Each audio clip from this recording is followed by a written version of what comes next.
ونستغفره ونؤمن به ونتوكل عليه ونعوذ بالله من شرور أنفسنا ومن سيئات أعمالنا من يهد الله فلا مضل له ومن يضلل فلا هادي له ونشهد أن لا إله إلا الله وحده لا شريك له ونشهد أن سيدنا ونبينا ومولانا محمدا عبده ورسوله أرسله بالحق بشيرا ونذيرا وداعيا إلى الله بإذنه سراجا منيرا وقد قال الله تعالى في الكلام المجيد والفرقان الحميد أعوذ بالله من الشيطان الرجيم بسم الله الرحمن الرحيم ومن يعظم شعائر الله فإنه من تقوى القلوب أو كما قال الله تعالى في شان حبيبه إجلالا تعظيما وتكريما إن الله وملائكته يصلون على النبي يا أيها الذين آمنوا صلوا عليه وسلموا تسليما اللهم صل على سيدنا شفيعنا حبيبنا نبينا مولانا محمد وعلى آله وأصحابه وبارك وسلم اللهم صل على سيدنا مولانا محمد النبي الأمي وعلى آله النبي الأمي الذي خلنت البركة بذات محياه وتعطرت الأوالم بطيب ذكره ورياه اللهم صل على سيدنا محمد وعلى آله وأصحابه وأزواجه وذرياته وأهل بيته وسلم تسليما كثيرا كثيرا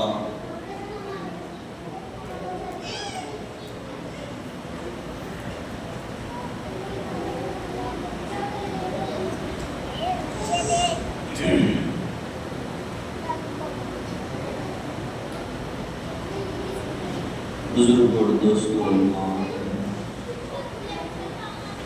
عزیز ساتھیو السلام علیکم ورحمۃ اللہ وبرکاتہ۔ اللہ جل شانہ وعما نوالہ کا بیان کرم ہے کہ اس نے ہم کو نبی پاک آخر الزمان خاتم الانبیاء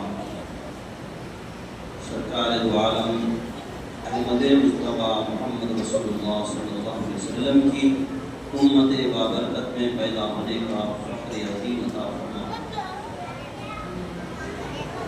اپنے منشا کو سمجھنے کے لیے، اپنے احکام پہ عمل کرنے کے لیے قرآن جیسی عظیم نعمت سے سرفراز فرمایا۔ مزید کرم ہم پر یہ ہوا کہ ہم کو اہل حق سے وابستہ فرمایا، اور اس پر مزید کرم یہ ہے کہ ہم کو اپنے محبوب کی یاد کے لیے جمع فرما دیا۔ دوستو،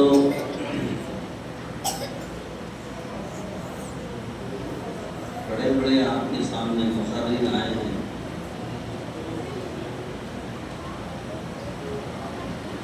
اچھی اچھی باتیں رکھیں، عرفانی باتیں جو آپ کی عقلوں کو سمجھ میں آئے گی، اور ان کے سامنے ماچس کا دیا لا کے بٹھائے ہیں تو بات آپ کے سمجھ میں نہیں آئے، کیونکہ بریانی کھانے والے کو دال روٹی پسند ہے۔ اب ایسے ہی سمجھو ذاکر صاحب آپ کے امام صاحب بھی ہے، حافظ صاحب بھی ہے، مفتی صاحب بھی ہے، ان کے سامنے زبان کھولنا ہماری خود توہین ہے. اب ان کے حکم پر ان کے تابع ہو کے ہم آئے. آپ عنوان دیے ہیں آثار اللہ کے بارے میں کچھ بولو. ان سے اچھا تو ہم نہیں بول سکتے. پھر بھی آپ کے حکم کے فوق الحکم حکم فائق ہم پر ان کا. اس لیے ٹوٹے ٹوٹے الفاظ میں آپ کے سامنے چند باتیں پیش نظر رکھیے. اپنی بات کو میں سمیٹ لیتا ہوں. دیکھیے دنیا کے اندر انسان اپنے پسندیدہ شے سے بڑی محبت کرتا ہے. اب وہ شے ماں باپ کی صورت میں ہو یا بیوی کی صورت میں ہو یا اولاد کی صورت میں ہو یا کوئی رشتہ داروں کی صورت میں ہو یا کوئی آپ کا جو سو آج کل نوجوانوں کے اندر ایک بات ہے میرا فلانا فیان ہے. سمجھ میں آتی بات. یا کوئی ہیرو ہے یا کوئی تاریخ کا بڑا جو سو کیا کہتے ہیں سپہ سالار ہے. ہر شخص کے دل خالی نہیں ہے. محبت سے کسی نہ کسی سے نسبت ہے, لگاؤ ہے. اس نسبت اور لگاؤ کو قائم رکھنے کے لیے, اس نسبت اور لگاؤ کو باقی رکھنے کے لیے ان کی نشانیوں کو رکھ لیتا ہے. آثار کے معنی نشانی کے. اور جس طرح مخلوق کے اندر محبت ہے نشانیوں کو باقی رکھنے کی, ان نشانیوں کو دیکھ کر جس سے اس کو انسیت ہے اس کو یاد کر لیتا ہے, ایسے ہی اللہ تبارک و تعالیٰ بھی اپنے نشانیوں کو بتایا ہے. حالانکہ کائنات پوری اللہ کی نشانی ہے, کائنات پوری حضور کی نشانی ہے, کیونکہ ساری کائنات حضور کے نور سے ہی بنی ہے. تو اس میں کسی کو جو سو اعتراض نہیں ہے. کائنات ساری حضور کی, ساری کائنات ہی آثار اللہ ہے. ساری آپ بھی آثار اللہ ہے. لفظ مخلوق آثار اللہ ہے. لفظ مخلوق آثار اللہ, اللہ کی نشانیاں ہی ہیں. مگر اللہ تبارک و تعالیٰ اپنی نشانیوں کے تعلق سے فرما رہا ہے میری نشانیاں, جو اللہ کی نشانیوں کو دیکھتا ہے اللہ تبارک و تعالیٰ فرما رہے ہیں فَإِنَّهُ تَخْفَى الْقُلُوبُ. اس کا معنی کیا ہے؟ انسان اپنے قلب کو متقی بنانے کے لیے برسوں گزار دیتا ہے. کوئی متقی بنانے کے لیے جنگلوں کی راہ لیے, کوئی متقی بنانے کے لیے غاروں کی راہ لیے, کوئی متقی بنانے کے لیے خانقاہ کے کوئی کونے کا انتخاب کیے. بہرحال انسان قلب کو متقی بنانے کے لیے تنہائی پسند اختیار کرتا ہے اور اس میں اتنے مجاہدے, اتنی محنت کرتا ہے, اس کے باوجود بھی قلب متقی نہیں بن سکتا. بہت کم لوگ اس میں کامیاب ہوتے ہیں. جتنے بھی اولیاء اللہ کی ہم سیرت پڑھتے ہیں, ان کی تاریخ پڑھتے ہیں, تو ہم ان کی باتوں میں یہی بات ہم کو ملتی ہے کہ وہ اپنے قلب کو متقی بنانے کے لیے ایسا مجاہدہ کیا. اللہ تبارک و تعالیٰ فرما رہا ہے میرے عام بندے تو اتنا مجاہدہ نہیں کر سکتے, پھر ان کے قلب کو متقی بنانا ہے تو کیا کرنا چاہیے؟ تو ہمارے قلب کو متقی بنانے کے لیے اللہ فرما رہا ہے تم میری نشانیوں کو دیکھو, تمہارا قلب متقی ہو جائے. تم میری نشانیوں کو دیکھو, تمہارا قلب متقی ہو جائے گا. دیکھیے انسان کی فطرت ہے, جب کوئی چیز اس کو ہاتھ آ جاتی ہے تو اس کو بڑا سنبھال کے رکھتا ہے. جس کی اس کے پاس قدر ہے, جس کی اس کے پاس محبت ہے, مثال کے طور پہ گھر کے پراپرٹی کے پیپر کوئی رکھ لیجیے, کتنا سنبھال کے رکھتے ہیں اس کو, تجوریوں میں رکھتے اس کو, پھر دیکھتے ہیں یا چلے گئے یا خراب ہو گئے. سمجھ میں آئی بات؟ ہم کیوں, ان سے ہم کو انسیت ہے, ان سے محبت ہے, ہم یہ سمجھ رہے ہیں یہ نہیں ہے تو پھر ہم کچھ بھی نہیں کریں. گھر کا خریدنے والا بھی کیا کرتا ہے, پیپر کو دیکھتا ہے, پیپر ہے نہیں ہے, گھر کی قیمت نہیں آتی. تو جب ہمارا تعلق جس ذات سے ہے، ہمارا تعلق جس ذات سے ہے، اگر اس ذات سے ہمارا تعلق رابطہ نہ ہو تو ہم بے ایمان ہیں، ہمارا ایمان کوئی کام کا نہیں ہے، اس کی کوئی مول نہیں ہے، اس کی کوئی قیمت نہیں ہے۔ وہ ذات ہے آقا دو جہاں سرکار دو عالم صلی اللہ علیہ وسلم کی زندگی بھر ہم لا الہ الا اللہ پڑھتے رہے، محمد رسول اللہ نہ کہے تو ایمان ہمارا قابل قبول نہیں ہے۔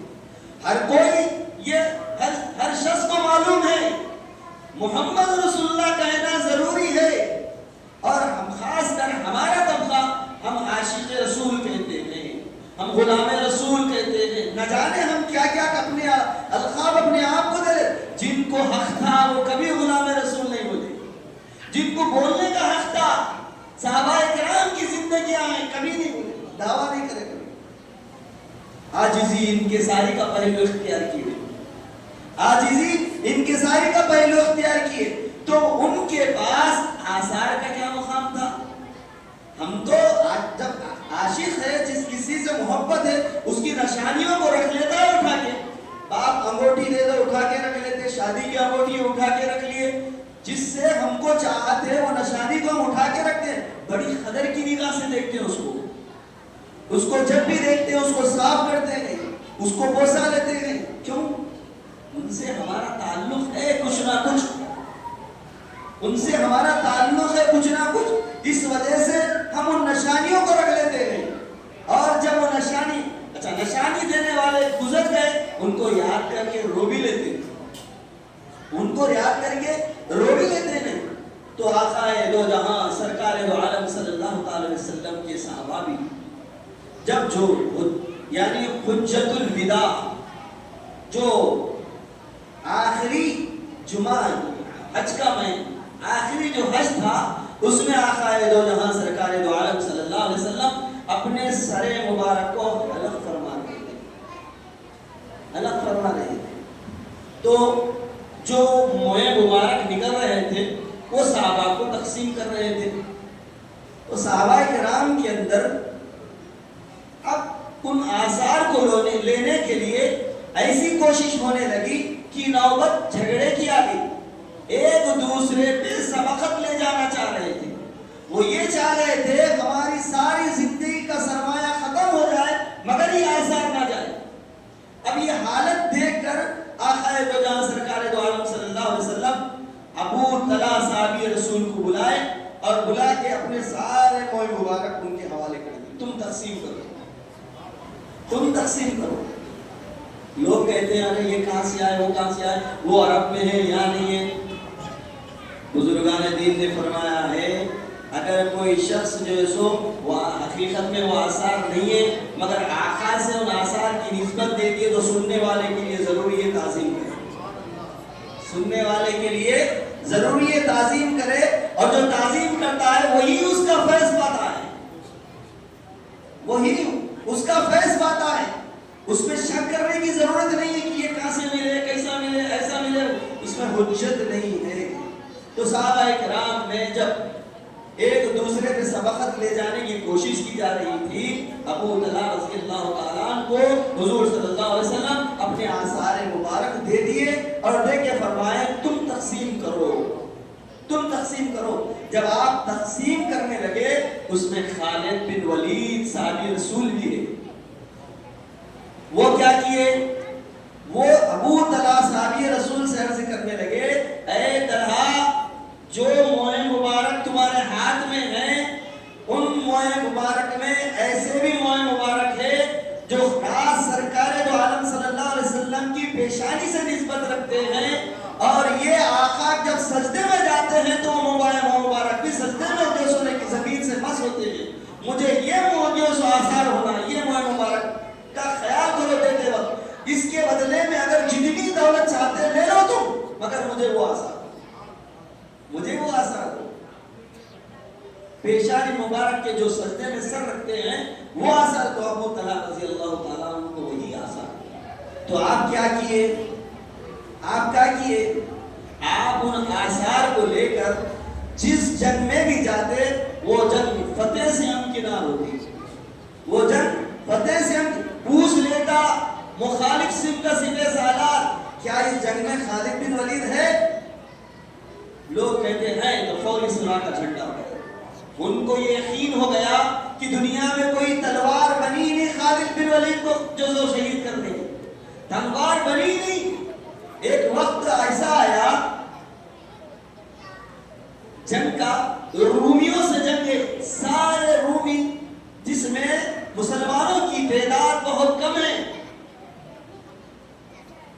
اور اس کے اندر خالد بن ولید رضی اللہ تعالیٰ سپہ سالار بنا کے گئے۔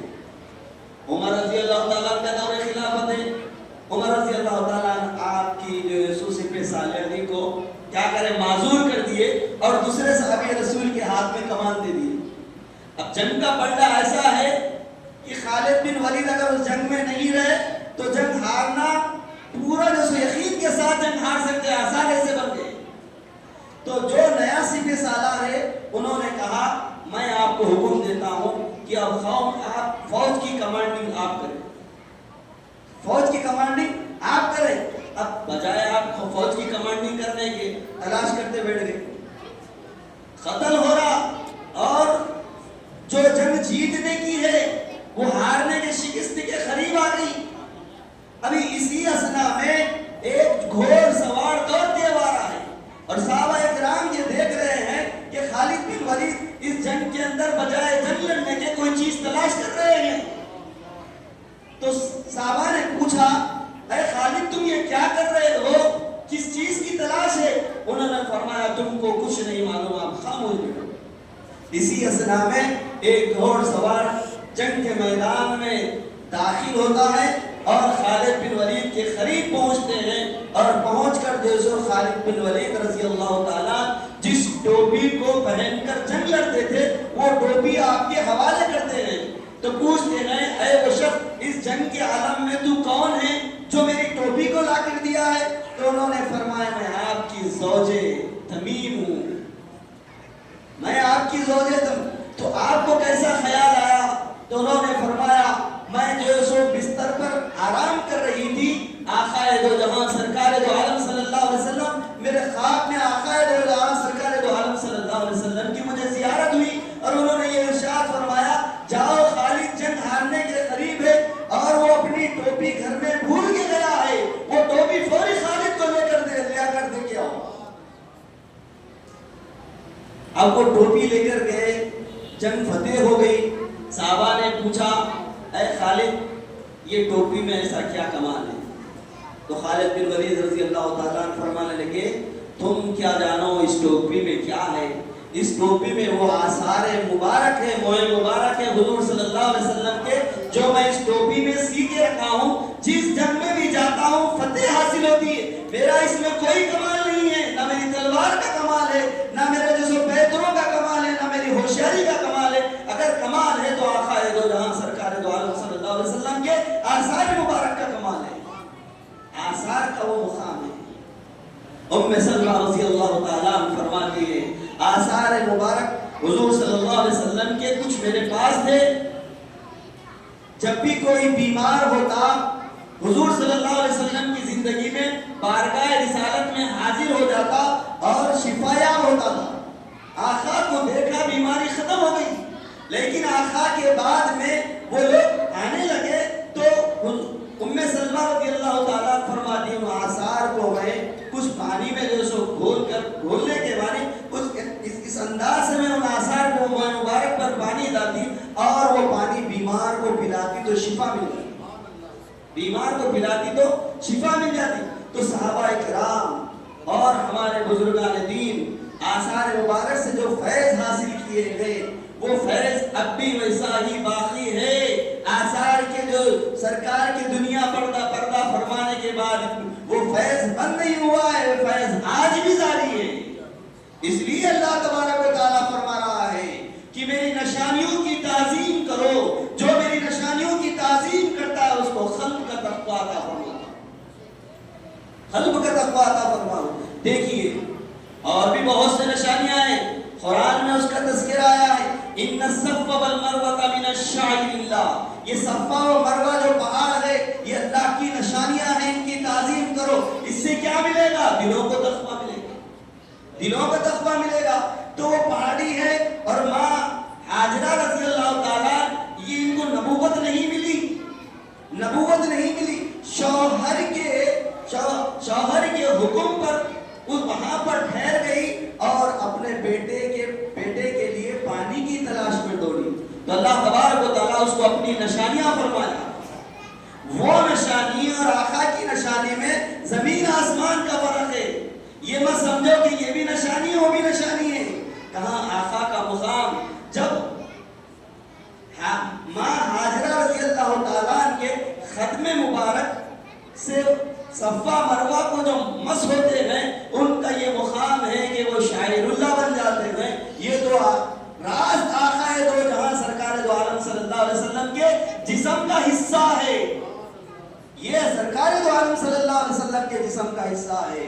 یہ جس کو مل جاتا، صحابہ کرام فرماتے، امام احمد بن حنبل رضی اللہ تعالیٰ نے فرمایا، ساری دنیا کی دولت اگر مل جائے وہ دولت تو میں قربان کر دوں گا ایک آثار مبارک کے لیے۔ حضور صلی اللہ علیہ وسلم آثار مبارک ہو گئے، جہاں آثار مبارک ہوتے ہیں وہاں سرکار کی بارگاہ میں رہنے والے فرشتے بھی موجود ہوتے ہیں، ان کی زیارت کرتے ہیں۔ یہ ایسی بات نہیں ہے، اور جیسا فیض ملتا ہے، جس کا دیکھنا کل کا دیکھنا ہے، جس کا دیکھنا کل کا دیکھنا ہے۔ تو آثار مبارک یہ ایسی چیز ہے، یہ ہر کس و ناقص کو نہیں ملتی۔ دیکھو وقت کا جو ہے سو نظام سرکار ہے، ان کو معلوم ہوا کہ جو ہے سو حیدرآباد میں آثار مبارک ہے، تو انہوں نے اعلان کیا چار مینار کے علاقے ایریے کے اندر جتنی بھی پراپرٹی ہے وہ ساری جو سو میں جو سو اس کو دے دوں گا جو مجھے آثار مبارک لا کے دے، ساری پراپرٹی حوالے کر دوں گا۔ صبح سے شام ہو گئی، کوئی آنے کے لیے تیار نہیں۔ نظام نے فرمایا کہ ارے کیا بھائی ہے یا نہیں، اگر رہتے تو اب تک آتے تھے۔ تو ماں اصل ان کے جو مشورہ دینے والے شورا کمیٹی کے لوگ تھے، انہوں نے کہا سرکار یہ سرکار کے آثار ہے، سمجھ میں آپ کی ساری حکومت بھی دی تو کوئی لا کے دینے والا نہیں ہے، یہ سمجھ میں یہ بات، یہ آثار ایسے ہیں۔ دیکھیے لوگ حضور کی حیات النبی کا جو سو کیا حضور کی حیات النبی پہ جو سو نقطہ چینی کرتے ہیں، یا آثار کو ہی دیکھ لو حیات بتا رہے ہیں، آثار کو ہی دیکھ لو، ہر سال بڑھتے رہے، اس میں شاخیں بھی ہیں، اس میں شاخیں بھی ہیں، جب شاخ جو سو نکل جاتی ہے بڑھتی ہے، اس کو دراز کر دوسرے کو دیتے ہیں۔ اس طریقے سے آثار ساری دنیا میں پھیلے ہوئے ہیں، اس طریقے سے آثار ساری دنیا میں پھیلے ہوئے ہیں۔ اسی طرح برسوں کی محنت کے بعد اللہ تبارک و تعالیٰ دعائیں کرتے کرتے ہم ایک صاحب کو پیسے دیے ہے بولے تو وہ پیسے لے کے چلے گئے۔ 4 سال ہوا ہاؤ دلاتے، آج بھی ہاؤ دلاتے جی، سمجھ میں آئی بات۔ پھر کیا کرنا، اب آثار لانا ہے تو کیا کرنا، کچھ بھی نہیں۔ ہمارے شیخ فرمائے دلائل خیرات کس طرح سے پڑھو، سمجھ میں آئی بات۔ دلائل خیرات ایک ایسی کتاب ہے، یہ بہت بڑے اللہ والے لکھے ہیں، وہ درود و شریف کی کتاب ہے، سمجھ میں، اس کا فیض بہت جلدی ظاہر ہوتا، بہت جلدی ظاہر ہوتا۔ اور ہم دیکھ رہے ہیں اب کیا کیے ہم، کچھ نہیں، بات یاد آ گئی، اس کا اہتمام کرنے لگے۔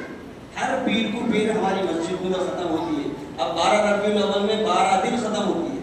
اب آپ کے پاس آنا ہے، پروگرام رکھے، ہم مغرب میں ختم کر کے آ گئے، سمجھ میں۔ وہ دلائل خیرات پڑھ کے دعا مانگتے برسوں کے بعد میں دعا قبول ہوئی، آثار نظر آئے۔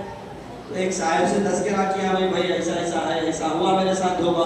ارے وہ صاحب ٹھیک ہے میں کوشش کرتا ہوں۔ انہوں کوشش کرے، کوشش کرنے کے بعد جن کے پاس تھے وہ صاحب دیتوں بولنے کے بعد ان کا کیا معاملہ ہوا، کیوں نہ بولے چلے گئے۔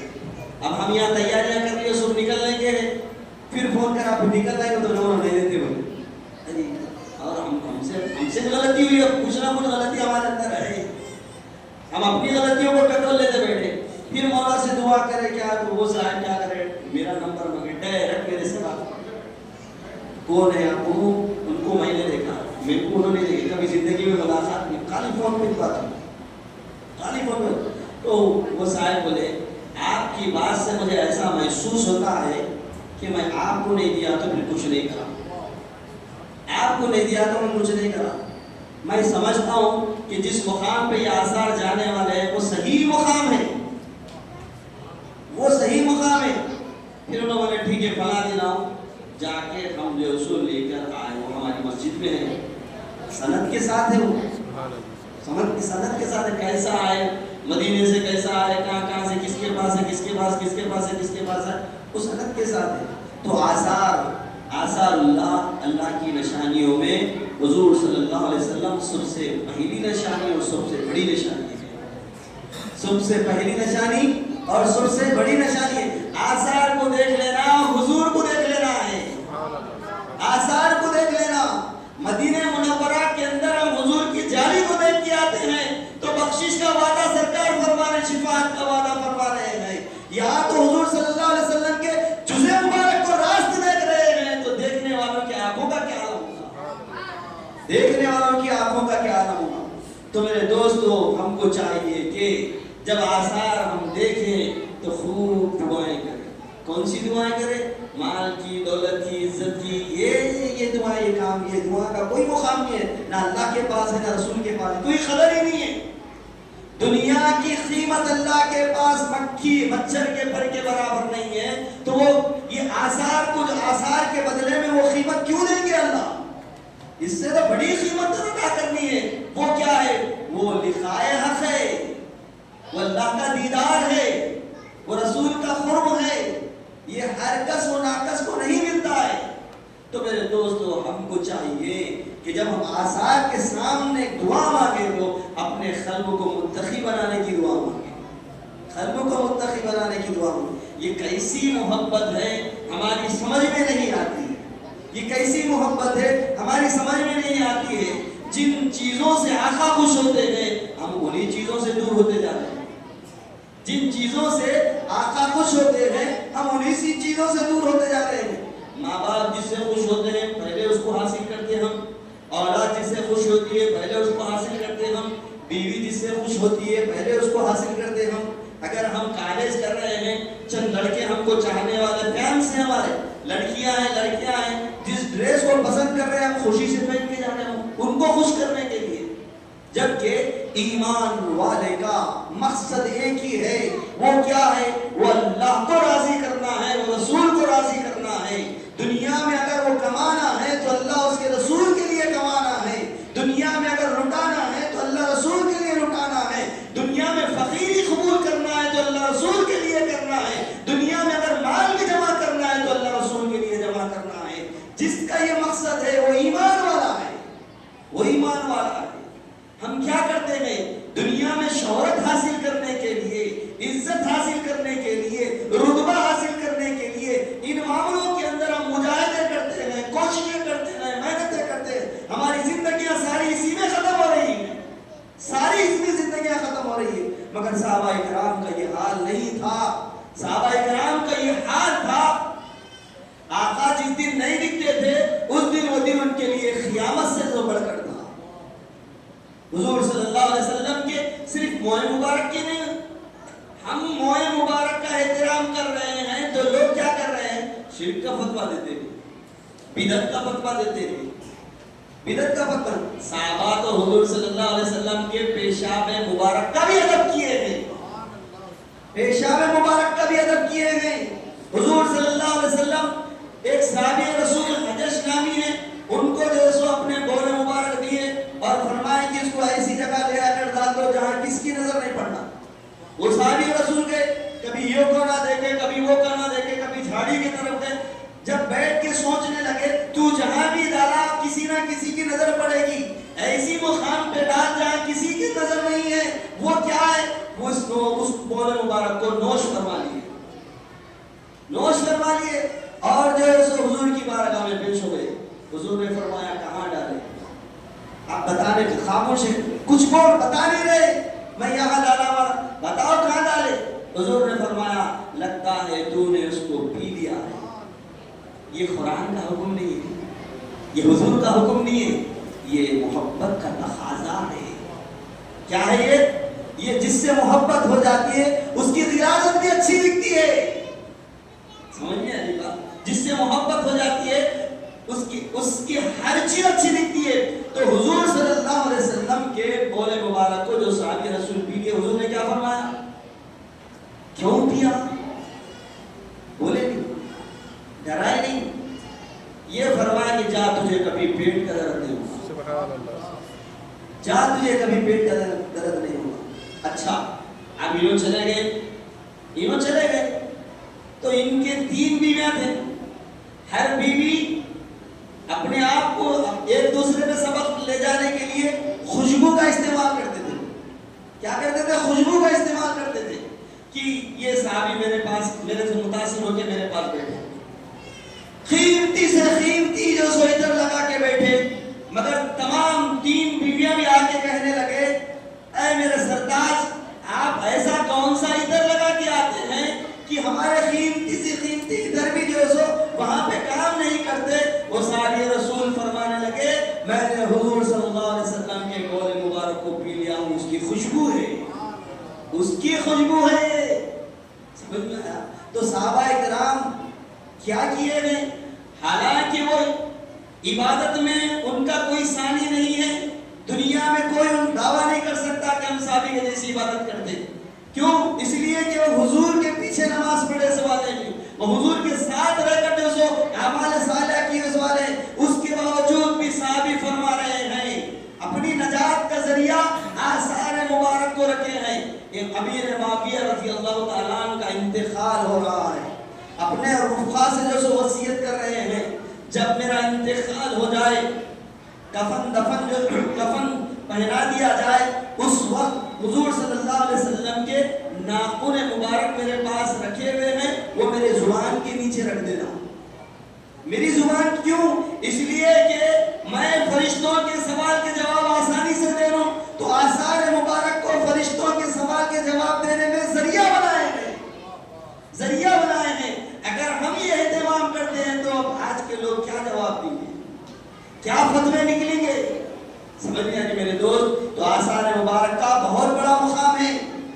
ہم اس کو خاطر میں نہیں لاتے، ہمارے پاس کوئی اس کا جس کے بعد جتنی عقیدت ہے آثار اس کو اتنا فیض سے مالا مال کرتے ہیں. حضور کے آثار حضور کے اتنا فیض سے مالا مال کرتے ہیں. ایک اپنا 2 بھائی تھے، باپ مالدار تھا. یہ صحابہ کے تابعین کے بعد کی زندگی کے بعد سے بتا رہا ہوں میں. 2 بھائی تھے، بڑا مالدار، باپ کا انتقال ہوا. ترکے میں وراثت میں جو مال ملا آدھا بانٹ لیے. 3 آثار مبارک تھے، موئے مبارک. ایک بھائی ایک رکھ لیا، ایک بھائی دوسرا رکھ لیا، 2 اب ہے ایک بیچ میں. تو بڑا بھائی کہنے لگا ان کو کیا کرو، تراشو، آدھا تم لے لیں گے آدھا میں لے لیں گے. تو چھوٹا بھائی کہنے لگا بھائی ایک کام کرو، یہ سارا مال تم رکھ لو، وہ آثار مجھے دے دو.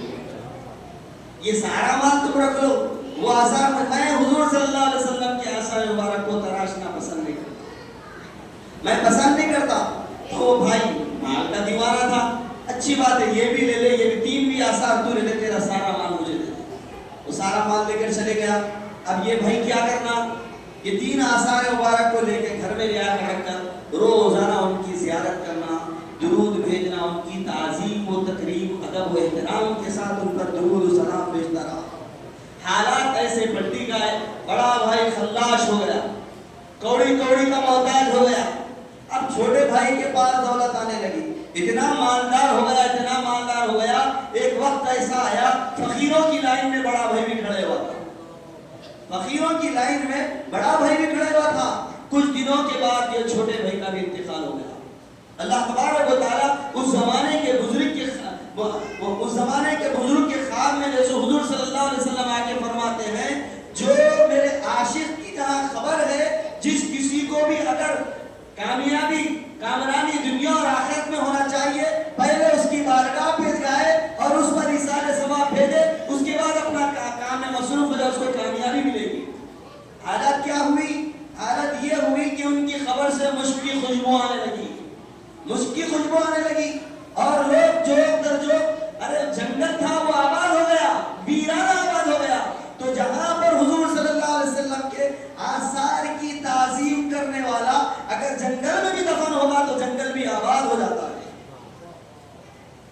دیکھنے والے کا، تعظیم کرنے والے کا، ادب کرنے والے کا وہ مقام ہے، ادب کرنے والے کا مقام ہے۔ تو آقا دو جہاں صلی اللہ علیہ وسلم سے نسبت رکھنے والوں کا کیا کچھ مقام نہیں ہوگا۔ اس لیے ہم کو چاہیے کہ ہم کثرت سے حضور صلی اللہ علیہ وسلم پر درود بھیجتے رہیں۔ ایک یہی سرمایہ ہے، اس کے سوا کوئی سرمایہ نہیں رکھنا۔ صحابہ بھی اپنے عمل پہ بھروسہ نہیں کرے، صحابہ بھی اپنے عمل پہ بھروسہ نہیں کرے، یا تو حضور صلی اللہ علیہ وسلم کے آثار کو وسیلہ بنائے یا تو حضور صلی اللہ علیہ وسلم کی محبت کا وسیلہ بنائے، عمل پہ بھروسہ نہیں کرے۔ معلوم ہو گیا ان کو عمل پہ بھروسہ کرنے سے کیا حالت ہوتی ہے، عمل پہ بھروسہ کرنے سے کیا حالت ہوتی ہے معلوم ہو گیا۔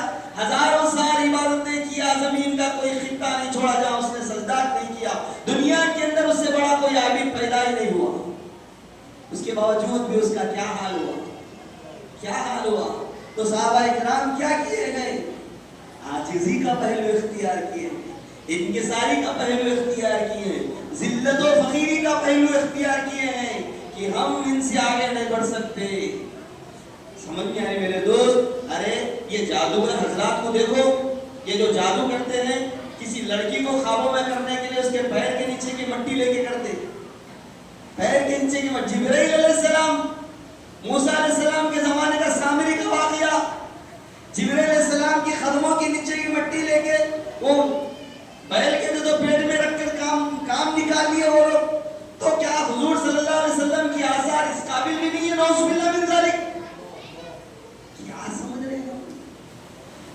ایک پتلے کے اندر جبرائیل علیہ السلام کے گھوڑے کے نیچے کی مٹی لے کر زندہ جانور کی طرح کام لے رہے ہیں۔ یہ تو اس حضور صلی اللہ علیہ وسلم، وہ جو جبرائیل علیہ السلام کا جو گھوڑا تھا وہ حضور صلی اللہ علیہ وسلم کے نور سے بنا ہوا تھا، حضور صلی اللہ علیہ وسلم کے نور سے بنا ہوا تھا۔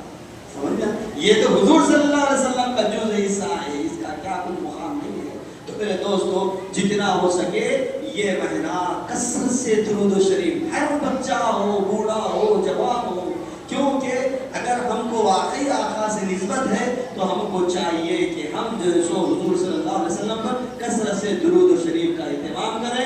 یہ ہمارے لیے نجات کا ذریعہ ہے اور آثار مبارک ہے، یہ وہ نشانیاں ہیں جن نشانیوں کے لیے صحابہ خود تڑپتے رہے، صحابہ خود جو سونے کی اس فراق میں رہے کہ حضور صلی اللہ علیہ وسلم کی کوئی ایک نشانی ہم کو مل جائے، اس سے ہم برکتیں حاصل کریں، اس سے ہم برکتیں حاصل۔ آج بھی دنیا کے اندر حضور صلی اللہ علیہ وسلم کے آثار مبارک پھیلے ہوئے ہیں اور لوگ اس سے جو ہے سو برکتیں حاصل کر رہے ہیں۔ کوئی دنیا مانگ رہا ہے، کوئی دین مانگ رہا ہے، بس ایمان والوں کا ایک ہی مقصد ہے، دنیا سے سلامتی کے ساتھ ایمان سے رخصت ہو جائے۔ یہی بہت بڑی نعمت اور امانت ہے۔ میں اپنی بات کو ختم کرتا ہوں۔ اللہ تعالیٰ سے دعا ہے کہ یا الہ العالمین، سننے والے کہنے والے ہر دو کو عمل کی توفیق عطا فرما، سننے والوں سے زیادہ کہنے والا عمل کا محتاج والا ہر دو کو ان اللہ ملائکتہ یصلون علی النبی یا ایھا الذین آمنوا صلوا علیہ وسلموا تسلیما۔